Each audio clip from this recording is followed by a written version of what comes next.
Cuman permasalahan saya adalah saya memang jauh dari Quran. Saya memulai dari mana nih Ustadz? Untuk orang yang jauh, tapi ingin meriset diri dengan ngambil momen satu Muharram ini, startnya dari mana Ustadz? Yang pertama, perubahan itu harus dari diri dulu. Makanya Allah bilang itu kan, ku anfusakum wa ahlikum naro. Jaga dirimu dulu baru keluargamu. Karena nggak mungkin lu jaga keluarga sebelum lu beres. Nah, terus mulai dari mana diri? Allah bilang, wa fi anfusikum afala tubsirun.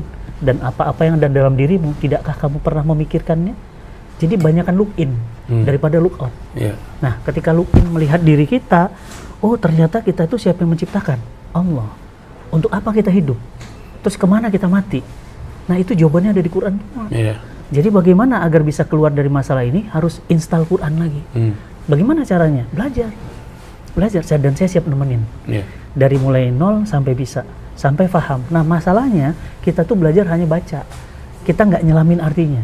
Begitu dapat artinya, celup, mantep banget.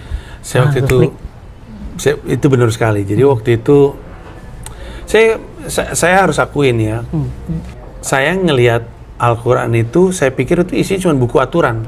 Cuman nggak boleh begini, harus begini. Saya pikir itu, dan sebagai remaja, tumbuh dewasa tentu itu jadi kayak ngapain gue baca buku yang larang-larang dan nyuruh-nyuruh gitu.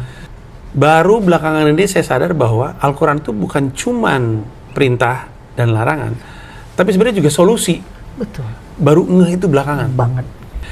Bermasalah nggak sih Ustadz kalau misalkan dalam rangka pengen riset hidup, kita berinteraksi lagi sama Al-Quran, tapi memulai dari artinya justru. Jadi apa namanya istilahnya? Makna. Iya, dari maknanya gitu. Jadi nggak ngajinya langsung. Boleh. Kenapa? Karena dulu Rasulullah SAW juga para sahabat begitu turun ayat, mereka nggak diminta langsung menghafalkan. Betul. Nah, Quran itu diturunkan untuk hudalinas, untuk jadi petunjuk, bukan sekedar dihafalin. Menurut saya nggak salah hafal Quran, tapi jangan mencukupkan diri dengan hafalan. Karena Quran itu diturun untuk hudalinas, wabayinat, untuk penjelas, furqon, pembeda. Jadi kalau kemudian Ustadz saya belum mulai dari dibaca dulu, saya mulai dari terjemah dulu, justru itu pemaknaan.